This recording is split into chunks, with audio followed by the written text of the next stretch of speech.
massaging her as if it was the most natural thing in the world. Simi froze. The baby stared in her arms. Why is she still here? Her voice trembled, tears beginning to pour in her eyes. But his head snapped up. He stood. He stood sharp. Simi, I don't think you understand. You are the stranger here. Her breath caught. Stranger?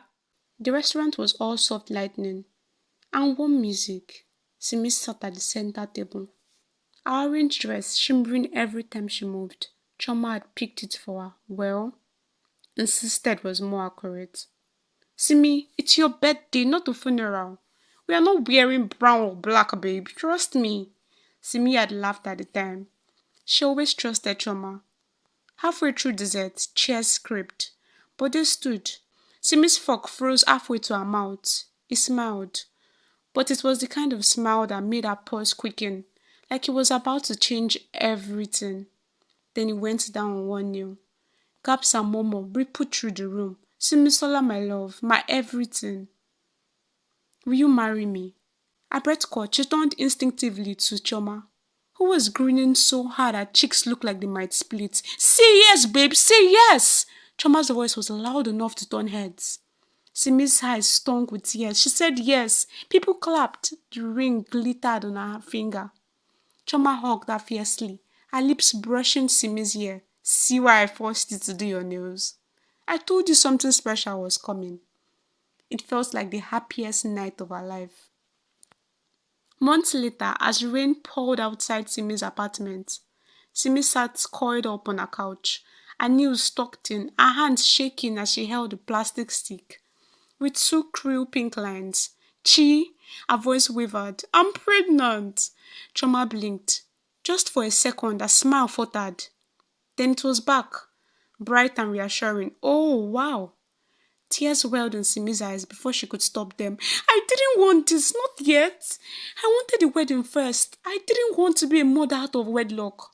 Choma's hand rubbed her back in slow circles, but her eyes had gone a little distant. Her lips moved in a low murmur. Then why did you open your legs? What? Simi looked up, blinking. Choma's smile came back immediately. Softer this time, I said, why are you worrying yourself, babe? It's Bode. You've been together for 10 years. He loves you. Everything will be fine. She put Simi into her chest, stroking her hair, but Simi didn't see the small, satisfied curve of Choma's lips as she stared into the middle distance. As months passed, the pressure from her parents grew heavier by the day. Every call was the same. Simsola, when will Bode come and see us? Tell him to marry you before you put to bed. 10 years is enough to know someone her father would had. His voice low but firm. Bode had been distant lately. Busy with work was the explanation. He still texted sometimes. Short, careful messages. No calls, no weekend visits. She needed Choma. But Choma had gone on a vacation with a mystery man. Her Instagram stories told a tale. Cocktails on a sunny balcony. Laughter with a man whose face she never showed fully. The captions were vague. The scenery romantic and beautiful. Simi told herself not to be jealous. Her best friend deserved happiness. Still, there was a knot in her stomach. She needed her. That afternoon, after another ignored call from Bode, she sat staring at her phone for almost an hour. Before something inside her broke, she grabbed her car keys. The street was quiet except for the occasional bark of a distant dog. His car was parked in the driveway, sleek and familiar. Relief swept through her chest. She knocked, waited, knocked again, no answer. The housekeeper didn't come to the door either. That was odd. She was always around. Her hands trembled as she pulled the spare key from her bag. The door opened with a click. Inside, the hair was different. Thicker, warmer. It smelled faintly of wine and a perfume she didn't wear. She headed to the kitchen. Her throat was dry. She poured a glass of water, took a long sip, and tried to steady her breathing. Then she heard it. A laugh, low, familiar. But this voice, another laugh, higher pitched. Her heart stopped. The sound drew her like a magnet. She walked down the hall, her legs shaky, her fingers coiled around the bedroom door handle. Her knuckles white, she pushed it open, and the word tilted. Bode, shirtless, leaning back against the headboard. Beside him, Choma, her hair messy, her body wrapped in his duvet. skin bare at the shoulder. His arm was around her, his hand resting on her hip like it belonged there. Simi's mouth went dry. Chioma! But his expression was irritation, not guilt. Simi, what are you doing here? What am I doing here? Her voice cracked. Bode, I've been calling you all day. I thought something had happened to you. Chioma tilted her head, smiling faintly. You were supposed to find out after I told you. Told me what? That I'm pregnant too, Chioma said, her tone almost bored. As if the words didn't matter. Simi stumbled back a step, clutching her stomach. Pregnant? Bode sat forward. Rubbing a hand over his face seemed complicated. Her voice rose, jagged with disbelief. Complicated. I am carrying your child, Bode, and my best friend, she turned to Chioma. Her tears spilling. You've been in my house, holding me while I cried. Chioma struggled and... I told you he was going to break up with you, but you just had to show up and ruin the moment. A sharp pain tore through Simi's abdomen. She gasped, her hands flying to her belly, warm liquid round her legs. Bode, my water! Her vision blurred, her legs weak. She tried to take a step, but another contraction bent her double. Chioma groaned. She's really doing this now? Simi's knees hit the floor. Her breath came in short. Desperate bursts. The room spun.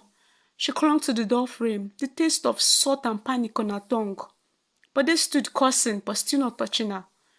Through the roar of pain in her ears, she could still hear Chioma's voice, flat and unbothered. Honestly, Simi, you're just so dramatic.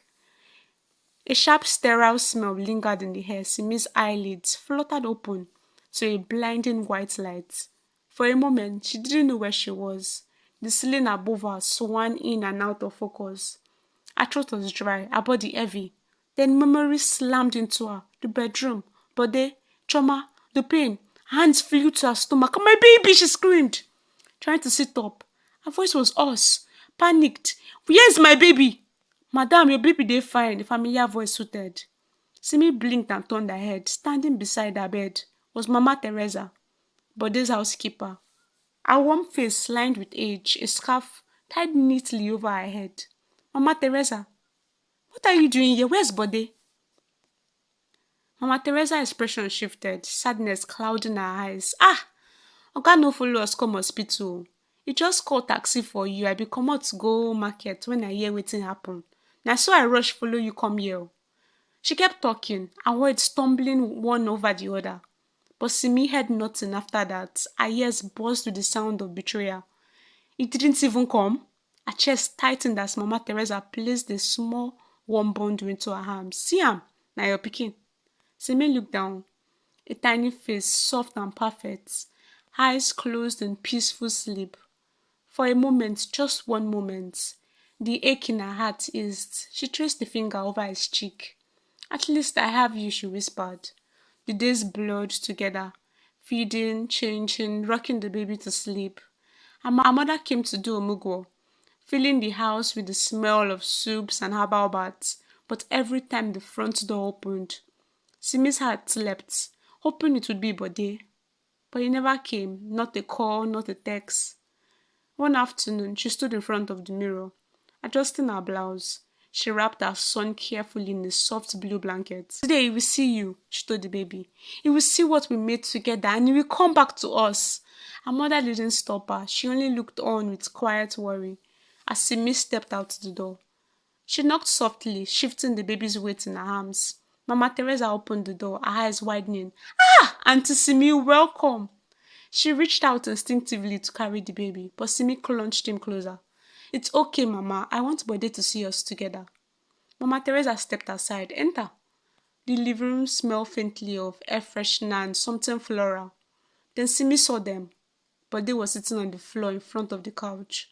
Chioma was on the couch, one leg stretched out. Bode's hands were on her calf, massaging her as if it was the most natural thing in the world. Simi froze.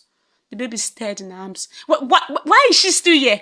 Her voice trembled, tears beginning to pour in her eyes. Bode's head snapped up. He stood. He stood sharp. Simi, I don't think you understand. You are the stranger here. Her breath caught. Stranger?